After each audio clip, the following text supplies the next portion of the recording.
Assalamualaikum warahmatullahi wabarakatuh. Bismillah, alhamdulillah, Allahumma salli wa sallim wa barik ala sayyidina Muhammadin wa ala alihi wa ashabihi ajmain, amma ba'du.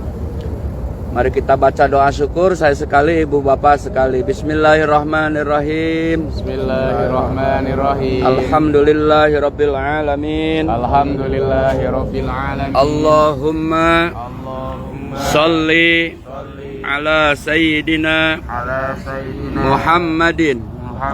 Rabbi auzi'ni an ashkura ni'mataka allati an'amta alayya wa ala walidayya wa an a'mala salihan taradahu wa aslih li fi durriyati inni tubtu ilaika wa inni minal muslimin. Ya Allah, tambahkan kepadaku anugerahmu juga kepada kedua orang tuaku. Ya Allah, kami bersyukur atas nikmatmu, juga bersyukur atas kedua orang tuaku. Ya Allah, ya Rabbana, limpahkan kebaikan atas kesolehan kedua orang tua kami. Ya Allah, kami bertobat kepadamu. Al-Fatihah.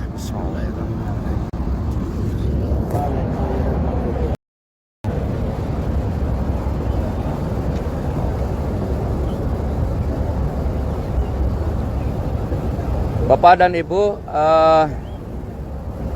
di sholat subuh tadi imam kita membaca surah At-Tahrim, surah yang ke-66 pada ayat ke-10 dan 11. A'udzubillahi minasyaitonirrajim. Daraballahu masalan lil ladina kafaru imra'atanu wa imra'atalut kana tahta, apa lanjutan itu? Abdaini fakhonatahuma. Jadi Allah telah membuat perumpamaan bagi kaum-kaum kafirin, yakni istri Nabi Nuh dan istri Nabi Lut. Mereka berdua ada di bawah suami-suami yang soleh,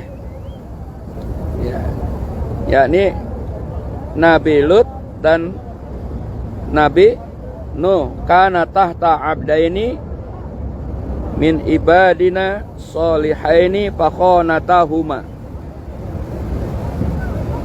falam yugniya anhuma minallahi syai'a wa qilad kulan naro ma'ad dahilin. Kemudian di ayat berikutnya, wa daraballahu masalan lil ladina amanu imra'ata fir'aun id qalat rabbi ibni li indaka baitan fil jannah wa najjini min fir'aun wa amalihi wa najjini minal qaumidz zalimin. Jadi ada dua gambaran bagi seorang istri. Pertama, jangan menjadi seperti istrinya Nabi Nuh dan Nabi Lut. Tapi kemudian ada gambaran istri-istri yang beriman, yakni istrinya Fir'aun malah. Istrinya Fir'aun yang ia berdoa agar diselamatkan dari kezaliman Fir'aun dan dijadikan sebagai istri yang saleh. Yang menarik, ketika perumpamaan bagi kaum kafirin, ya, istri-istri orang-orang kafir yang kufur kepada Allah maksudnya, justru dicontohkan istrinya Nabi Nuh dan istrinya Nabi Lut. Ketika perumpamaan itu adalah untuk istri-istri yang beriman, kaum yang beriman justru malah istrinya Fir'aun. Nah, ada apa di sini semuanya Bapak Ibu? Istri Nabi Lut, kalau kata orang Sunda mah comel. Comel itu apa, Bu? Bukan bawel. Jadi ada rahasia, tapi kemudian diceritakan. Ya, rahasia suami malah diceritakan, yang seharusnya menjadi konsumsi berdua. Ya, kalau bahasanya dokter siapa itu yang ahli seksologi itu, Boyke, rahasia kamar itu jangan sampai diceritakan ke orang. Ya. Suami saya kurang kuku, nggak boleh tuh cerita-cerita sama orang. Istri saya dingin, nggak boleh diceritakan sama orang kecuali konsultasi. Seperti itu. Comel itu, comel jadi apa bahasa Indonesianya, Bu? Ya, membuka, menceritakan ke orang lain, ya. Itu comel. Nah, kan malaikat turun ke bumi menjelma seorang manusia, laki-laki ganteng. Waktu itu kaum Nabi Lut itu kan suka sesama jenis. Namanya itu apa, Pak? LGBT. Ya. Menjelma seorang manusia laki yang cakep, dan saat itu kaumnya itu adalah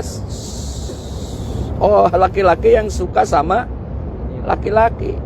Jadi LGBT ini sudah ada di zaman Nabi Lut. Ya. Diceritakanlah.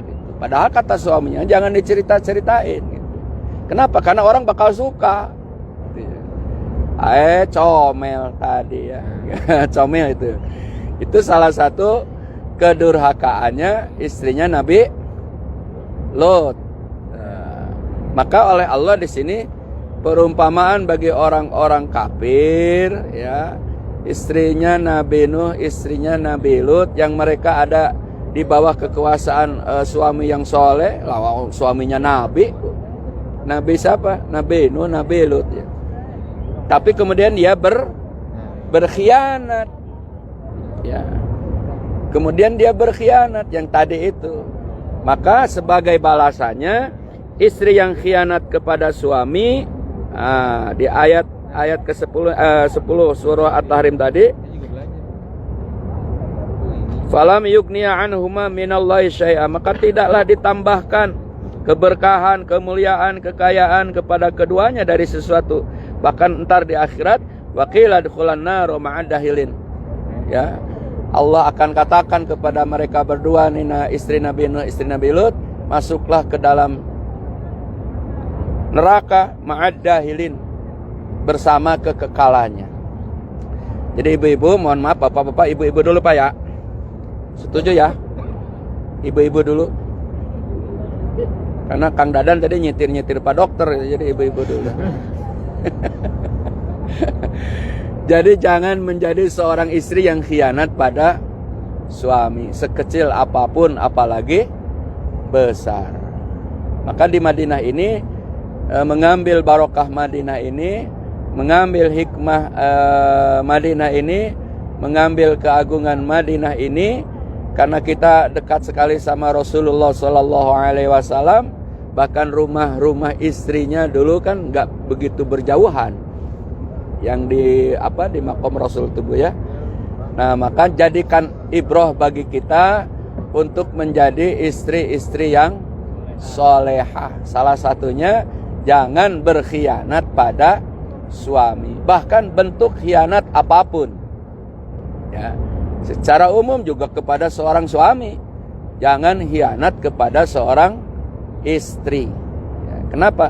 Karena ini adalah langkah-langkah atau sifat-sifat karakter dari wanita-wanita yang tidak soleh. Dan kedua, tidak dijamin lah suaminya ustadz, suaminya kiai, suaminya habib, suaminya model abah gitu ya, model Kang Dadan yang sebulan 2 kali umroh tiap tahun haji, kemudian istrinya dijamin ke surga. Enak bener ya. Kalau gitu mending jadi suami ustadz aja biar ke surga. Enggak juga, Pak. Ya. Ya, istri Nabi aja oleh Allah sudah dienas di ayat itu. Wakil adkhulan nar ma'adahilin, dikatakan masuklah ke neraka bersama orang-orang yang langgeng di neraka. Nauzubillahi min dalik. Maka ketiga, mari kita mengambil ibrah untuk kita semua dengan keberkahan Madinah ini agar kita menjaga akhlak. Akhlak kepada siapa? Ya kepada suami dululah. Ya, masa sama ustadz baik sama suami enggak? Ada enggak yang begitu, Bu? Banyak. Oh, ustadznya mah dipuji-puji, suaminya kagak. Jangan, tetap kepada suami. Kenapa? Karena suami itu adalah presiden dunia akhirat. Walaupun kita punya presiden Jokowi, yang tanggung jawab bukan Jokowi kelak di akhirat, Pak Dokter, Pak Ben, Pak Agus. Itu bahkan seorang istri, anak itu akan mendakwa sama Allah, ya Allah, ini suami saya nih, tapi tidak mengajarkan sholat, gak ngajarin wudhu, gak ngajarin tata krama, gak ngajarin etika, gak ngajarin moral. Bahkan aku diberikan makan dan minum dari yang haram. Maka saat ini, hari ini, aku serahkan kepadamu. Apa kata Allah? Lemparkan ke neraka. Iya. Itu sebab tuntutan seorang istri. Tapi istri yang soleha, Bu, istri yang soleh itu kata Nabi kan 3 cirinya ya. Bila dilihat menyenangkan. Nah, suami menatap sejuk hati suami itu. Adem, sehingga tidak mau lihat yang lain lagi, walaupun melihat karena tidak buta kan. Tapi tidak berkhianat. Dipandang suami menyenangkan gitu. Kemudian apabila diperintah suami taat. Mamah tong arisan heula atau aya nama da papah keur aya di imah. Mamah jangan arisan dulu, papah ada di rumah. Mau ikut taat arisan apa ikut ke suami? Suami kan. Wow, geng kan kalau ibu-ibu Jakarta punya geng, Bu. Geng Blok M, Blok F. Iya, kerudung. Udah sama gengnya sepakat ke Tanah Abang hari ini. Tapi kata suami, jangan. Mau nurut geng ibu-ibu apa nurut suami? Suami wajib. Ya. Bahkan ibu-ibu lagi puasa sunnah mah. Saya nih kan kemarin seminggu ditinggal mama.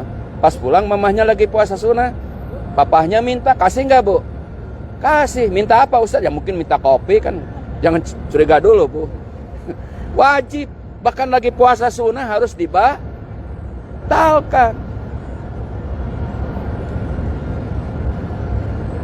Kita break dulu. Shooting. Oh iya.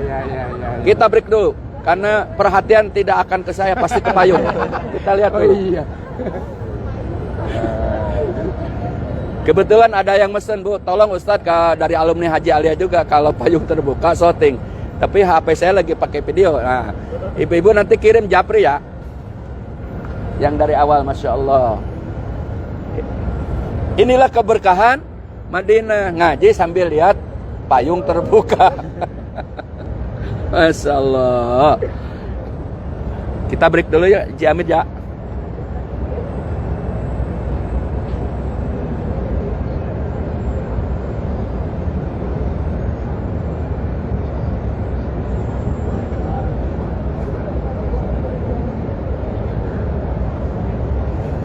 Atau bisa nyotik.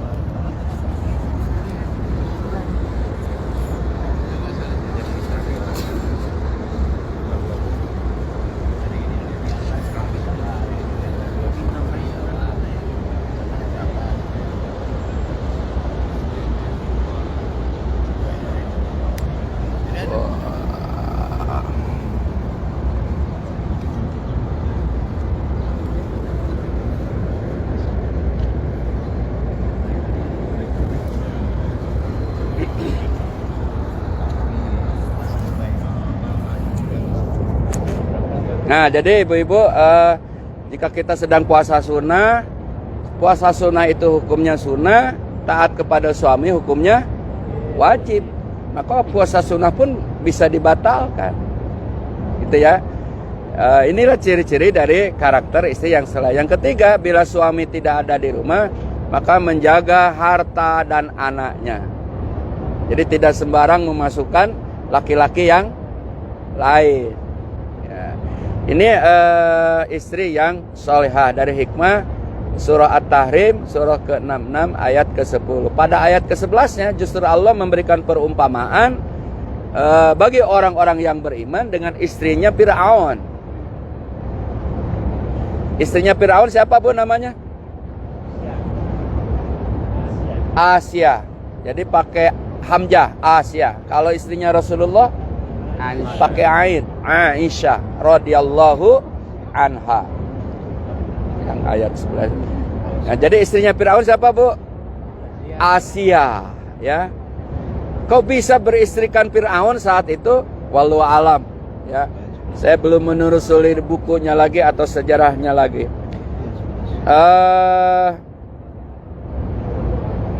Wa daraballahu masalan lil ladina amanu imra'ata fir'aun. Allah membuat perumpamaan bagi orang-orang beriman.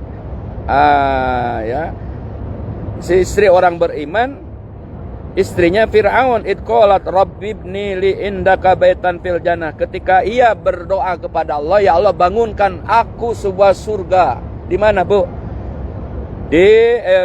Bangunkan aku sebuah gedung di surga, wa najini min Fir'aun, dan selamatkan aku dari kezaliman Fir'aun, wa amalihi, dan rekayasanya, wa najini minal qaumid dzalimin, dan selamatkan aku dari kaum-kaum yang zalim. Ada kitab dulu menjelaskan saat Asia tidur bersama Fir'aun, maka Allah menggantinya dengan sekutunya iblis. Jadi Asia ini selalu dalam keadaan suci, ya, disucikan oleh Allah Subhanahu wa ta'ala, dipelihara oleh Allah Subhanahu wa ta'ala. Dulu saya pernah mendapat kisah ada khodamnya anaknya Fir'aun. Kalau zaman sekarang mbaknya, atau yang ngasuh anak kita tuh namanya apa, Bu? Baby sister. Ya, lagi nyisirin rambut anaknya Fir'aun, jatuh sisirnya tuh. Terus kata baby sister namanya Siti Masyito. Diambillah sisir dengan mengucapkan Bismillahirrahmanirrahim. Kaget nih anaknya Fir'aun. Loh, bukankah Tuhanku itu adalah bapakku? Gitu ya. Karena Fir'aun pernah ngomong, aku adalah Tuhan kalian. Gitu ya. Sehingga digambarkan dalam hadis seolah-olah tangan kanannya itu surga, tangan kirinya neraka. Yang taat kepada Fir'aun masuk surga, yang durhaka sama Fir'aun masuk neraka. Ya. Kaget. Nah, kata Siti Masyito, Tuhanmu, Tuhan bapakmu, dan Tuhan sekalian alam adalah Allah Subhanahu wa ta'ala. Maka dengan sebab itu dilaporkan ke Fir'aun, maka Fir'aun memberikan sebuah siksa neraka dunia. Ya, ngagodokeun ieu Pak, kuali gede, kuali dididihkan airnya sampai beletok gitu ya. Kemudian Siti Masyito dicemplungkan ke situ. Allah menyelamatkan. Ya, secara lahiriah dunia ia tersiksa, tetapi secara akhirat ia mendapatkan ridha Allah. Maka saya mendapatkan pelajaran dari seorang kiai di Karawang, namanya Kiai Haji Mukhlis Iman Nurdin. Itu belum tentu orang yang meninggal penyok itu adalah hina. Kan pernah terjadi di Cikampek, mobil tabrakan, mobil kepalanya penyok, mobil sopirnya, kepala sopirnya juga penyok, sehingga kita mengatakan meninggal mengenaskan. Secara lahiriah iya, tapi akhirat mungkin dia ahli surga. Saya pernah ikut di Kalibata, di Taman Makam Pahlawan, Bu. Jamaah kita meninggal karena abri, sehingga sebelum ketemu malak munkar nakir dipakai senapan salpo 12 dulu, Bu. Dorodot. Malaikat nggak takut, Bu. Ya. Apa yang begitu yang mulia? Belum tentu. Ada yang meninggal karangan bunga banyak, dari PT ini sampai nggak kebaca yang banyaknya itu. Apa model gitu yang meninggal mulia, Bu? Tidak, belum tentu. Mungkin seorang papa miskin dalam keadaan hina meninggal di kolong jembatan karena dia mahabbah sama Allah sama Rasul, ya, tidak meninggalkan kewajiban. Kata orang meninggalnya hina di bawah kolong jembatan, belum tentu. Ya. Putranya Kang Emil Salim mengenaskan kan meninggalnya, jago renang lagi, punya sertifikat. Israel tidak akan terhalang oleh sertifikat jago renang. Masalah kematian macam-macam sebabnya. Kata Nabi, orang meninggal karena tenggelam insya Allah syahid. Gitu ya. Menurut kita Masya Allah meninggalnya begitu sampai nyangkut di got mana itu, ketemu oleh guru SD. Mengenaskan kata manusia, belum tentu kata Allah. Ya Bu ya. Oleh karena itu, pelajaran dari Siti Asyah ini apa buat kita? Jangan menganggap hina terhadap yang lain. Jangan menganggap apalagi paling buruk kepada orang lain. Jangan menganggap apalagi Bu, kita yang paling baik, orang lain tidak. Ya, karena istri di mata Allah, di mata Rasulullah yang terbaik itu tadi. Dipandang suami menyenangkan, kemudian bila diperintah taat, bila suami nggak ada menjaga kehormatannya. Siapapun yang memiliki tiga ini, inilah tiket ke surga. Maka sebagai seorang istri masuk surga itu gampang, kata guru saya. Apa itu? Taat sama Allah, taat sama Rasul, taat sama suami. Ibu mau ngasih orang tua, izin dulu sama suami.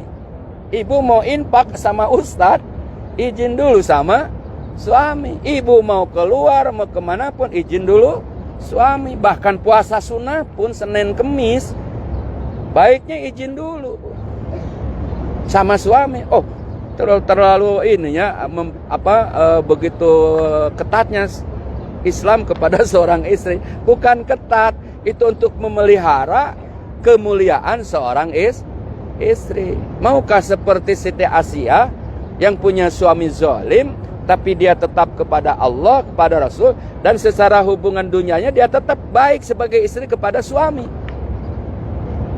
Kecuali satu yang gak taat. Ketika Fir'aun nyuruh ngaku suaminya Tuhan, ogah, najis kata orang Sunda, gak mau sama sekali, tidak mau,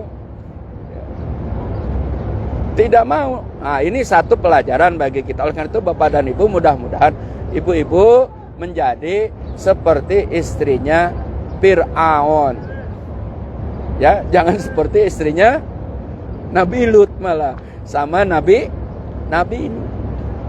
Maka ini semua diakumulasikan di dalam pribadinya Rasulullah, dalam akhlaknya Rasulullah kepada istri.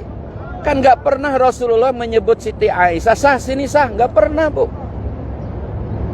Beda sama suami kita, kalau kesel lu kayak nenek lu gitu kan, jenongnya, bawelnya, neneknya disalahin. Padahal dulu ngedeketin berkat neneknya dia kawin sama dia. Neneknya disalahin, padahal udah meninggal lagi neneknya. Ya Allah, udah dolim berapa kali itu. Ya, enggak ya Bu ya. Jadi luar biasa. Tapi panggilan kepada Siti Aisyah apa Bu? Ya Humaira, wahai pipinya yang kemerah. Karena secara sunatullah perempuan tuh kalau dipuji Masya Allah Bu.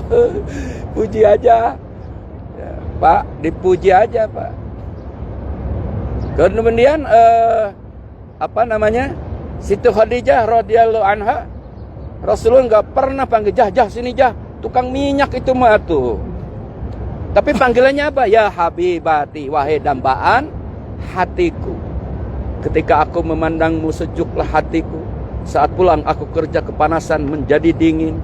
Macet yang gak ketolong, sampai rumah dengan senyum istri hilang tuh capeknya sebab macet tuh Bu. Kenapa? Karena melihat seorang wajah istri yang menyenangkan. Ini pulang ke rumah anduk 3 hari belum dicuci. Jadi sampaian di dadanya, bukannya kerudung yang dari Blok F Tanah Abang tadi, bukan. Anduk 3 hari belum dicuci. Mana rambut wig-wigan gitu ya. Ini nggak dilipen percis kayak apa itu yang kayak di sawah itu. Boro-boro tenang suami lihatnya juga ya. Udah macet, udah kepanasan. Mana ujian di kantor, mungkin turun jabatan. Pulang ke rumah bukan sejuk, malah tambah tidak sejuk. Tapi kalau dihadirkan dengan wajah enak dari kita, wajah ahli surga dengan senyuman yang manis, papa teh dulu apa kopi dulu. Apa mau istirahat dulu, bahkan gitu harusnya. Senang suaminya, hilang capek. Itu subhanallah, Allahu akbar. Oleh karena itu inilah contoh dari Rasul. Makarimun ila Rasulullah, seorang yang sangat memuliakan kepada keluarganya. Ya, pulang dakwah kemalaman, Assalamualaikum, nggak dibukain. Karena pulang kemalaman, istrinya sudah bobo. Salam lagi kedua, nggak dijawab. Salam lagi yang ketiga, nggak dijawab. Gelar sorban di depan pintu depan rumahnya, tidurlah Rasulullah di situ. Pas bangun pagi sebelum subuh, Aisyah buka pintu, suaminya tidur di luar. Nangis kan Aisyah, minta maaf. Apa jawaban Rasul, Pak? Bukan engkau yang minta maaf, aku, karena aku pulang kemalaman. Coba kalau suami kita, saya ajalah yang ustad. Gak lihat lu matamu, telingamu di mana lu? Dasar lu, wah udah kata-kata kotor kita keluar. Rasulullah tidak, bahkan Rasulullah yang minta maaf. Saat istrinya bikin sayur asem, kurang asemnya bu. Saat istrinya bikin sayur apa itu, lodeh, kurang garamnya. Kata Nabi apa bilangnya? Besok-besok kalau nyayur tambahin garam dikit. Kalau istri kita, suami kita, ditablokin itu kali sayur lodehnya ya. Makan lo sama situ. Masya Allah, Rasulullah tidak bu. Rasulullah tidak. Inilah pribadi Rasulullah di dalam berkeluarga. Masya Allah, subhanallah. Andaikan ya istri bapak-bapak seperti itu Pak, bapak naik gaji nggak sayang kan ngasih duit seutuhnya ke istrinya Pak? Saya yakin bakal dikasih seutuhnya Bu. Makin cinta maka perekat cinta suami istri itu adalah amanah dari seorang istri, juga amanah dari seorang suami. Dalam kondisi apapun dia sabar, dia tawakal. Suaminya berangkat kantor, istrinya duha berdoa agar suaminya selamat di jalan, masuk kantor disayang bosnya sehingga makin berkah. Keberkahan suami jangan lupa karena kesolehan seorang istri. Maka Kang Dadan kemarin cerita, sebab suksesnya seorang istri itu ingat bukan sama bos, bukan sama teman kita, bukan karena kenalan anggota DPR, bukan karena Habib juga bukan karena ulama juga bukan, itu wasilah.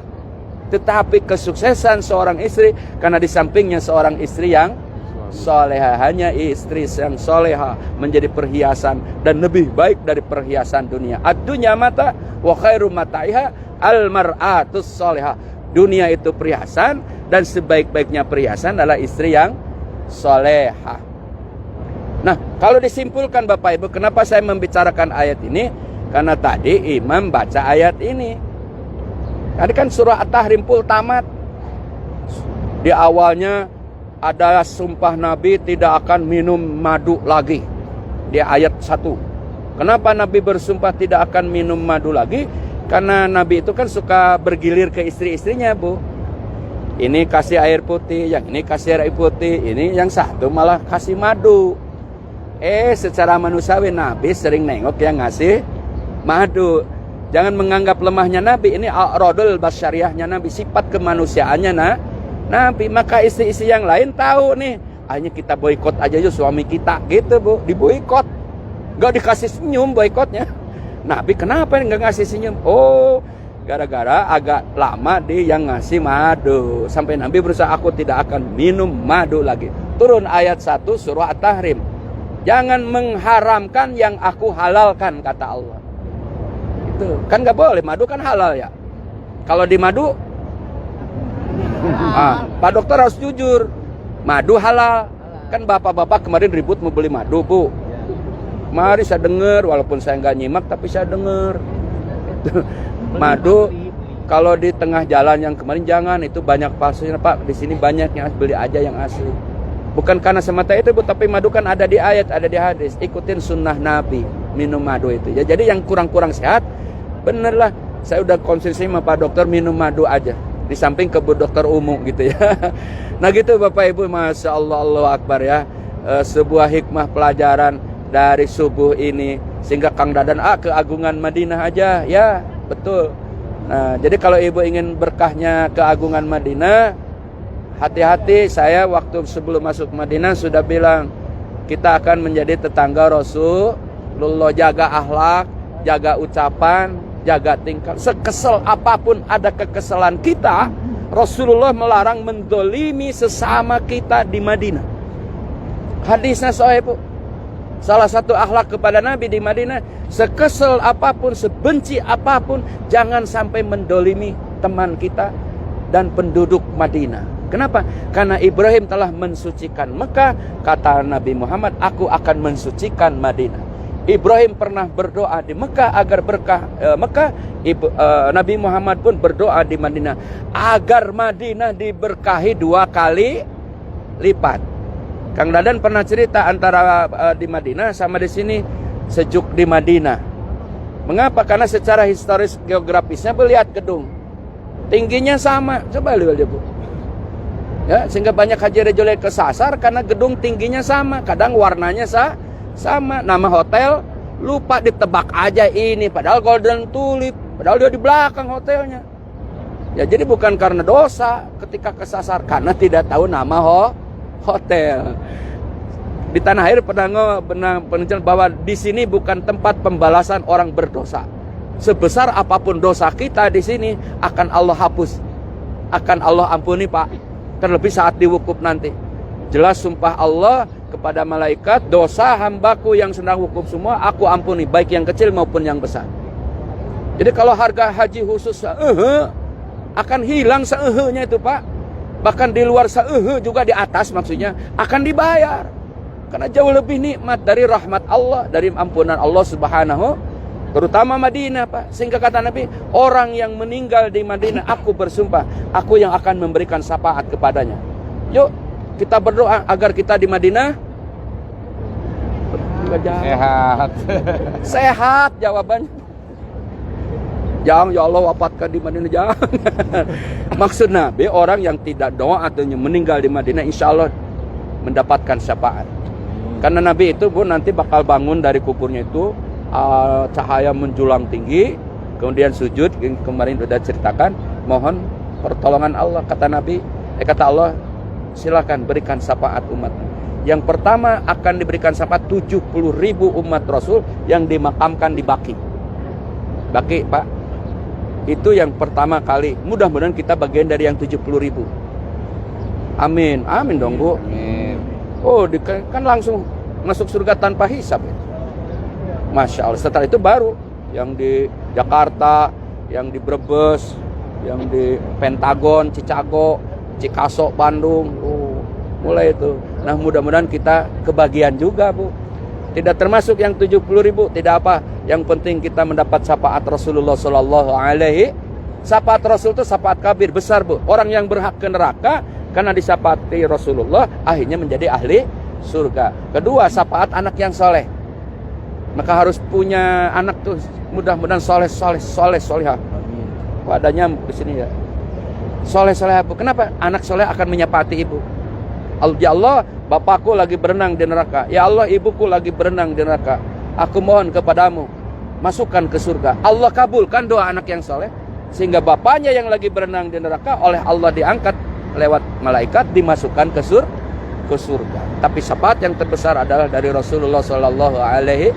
Makanya kita beruntung datang ke Madinah. Satu, Rasulullah pertama juga hijrah itu adalah ke Madinah. Masjid yang pertama dibangun adalah Masjid Baqi. Besok ya Kang Dadan? Ya. Besok Bu. Jarah kemana Bu? Masjid Kuba. Ya dari sini sekitar 30 menit. Jangan lupa harus wudhu dari hotel. Mengapa? Karena orang yang berwudhu dari hotel. Hotel apa Ustadz? Golden Tulip. Ya. Atau golden lain. Berwudhu dari hotel. Kemudian ke Masjid Kuba. Laksanakan sholat sunnah. Maka sebanding dengan pahala ibadah umroh.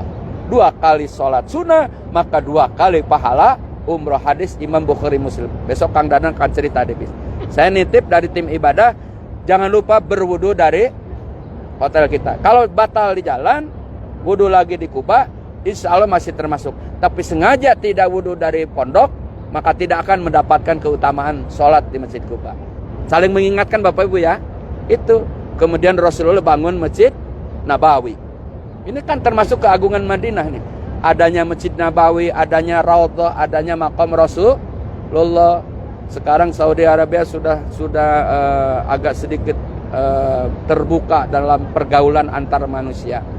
Ya, tapi untung masih ada makam Nabi sama Raudhah. Itu yang menutupi semuanya sehingga kita insya Allah tidak akan lupa terhadap Madinah. Kenapa? Iman itu akan kembali ke Madinah. Kama tazirul haya, seperti ular kembali kepada lubangnya. Artinya orang akan terus mencintai Madinah sampai kiamat pun. Maka ada nasib Madinah ada nasib-nasibnya. Kemudian Bapak Ibu, tanah haramnya Madinah itu dijaga di pinggirnya oleh malaikat-malaikat, sehingga Dajjal tidak akan masuk kelak di hari mendekati kiamat. Ya, kemudian berkahnya Madinah, debunya itu jadi obat. Nanti Ibu kalau ke Kuba, Kang Dadan akan memberitahu, inilah dulu Rasulullah mengambil debu, dan kata Nabi debu Madinah itu adalah obat. Ya, jadi inilah keutamaan-keutamaan di Madinah. Walaupun kita tidak wafat di Madinah, Bu, dalam hati mah kudu aya, cek orang Sunda mah. Dalam hati kudu ada. Ya Allah, wafatkan kami di Madinah.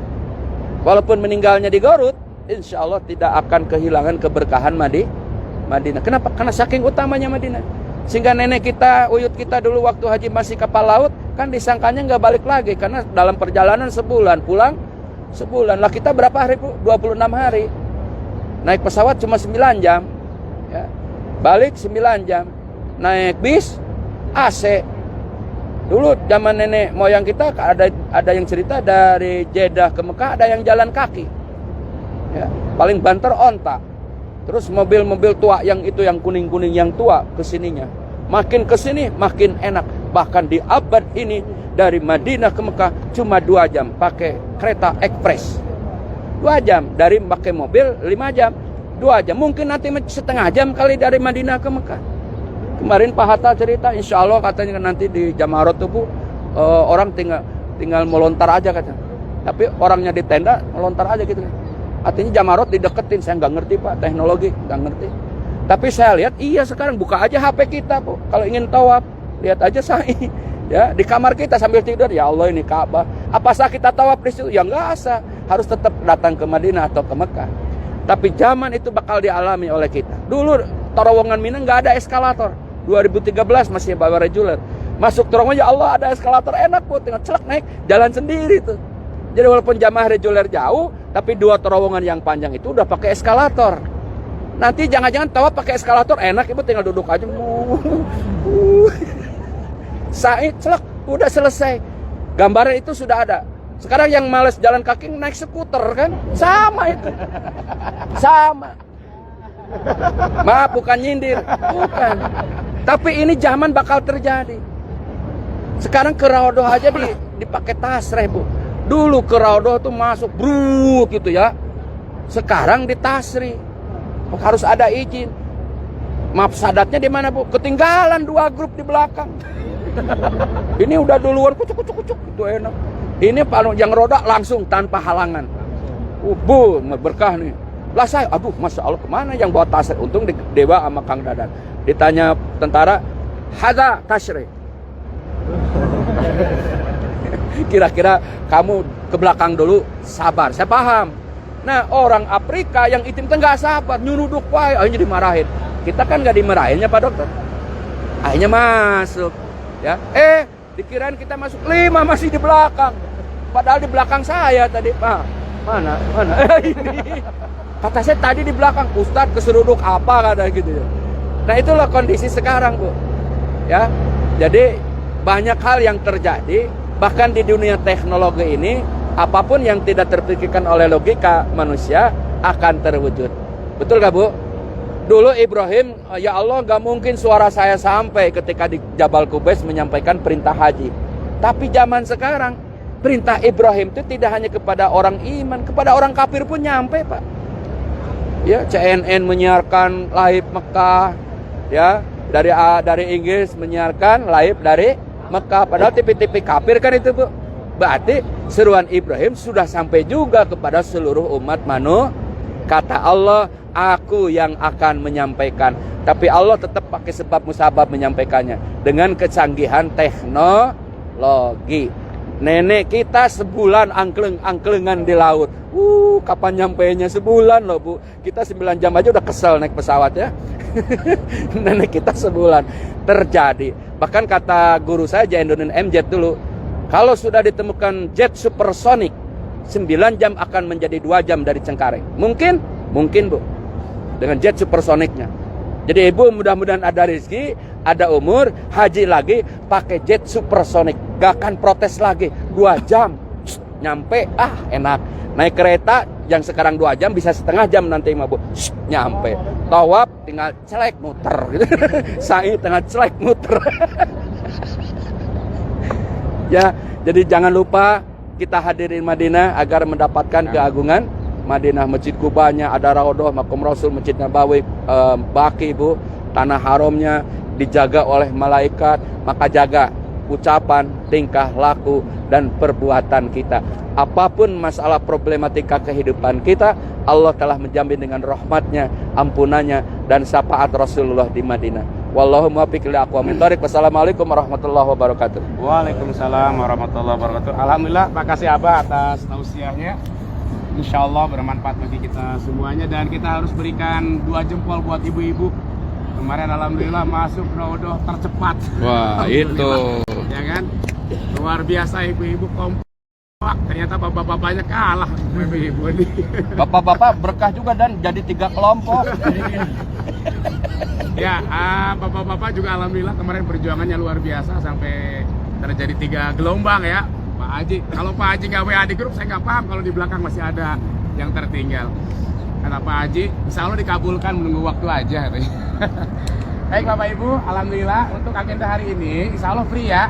Free, bebas, tidak ada kegiatan. Bapak Ibu silakan fokus untuk melaksanakan ibadah di Masjid Nabawi. Bagi Bapak Ibu yang ingin beli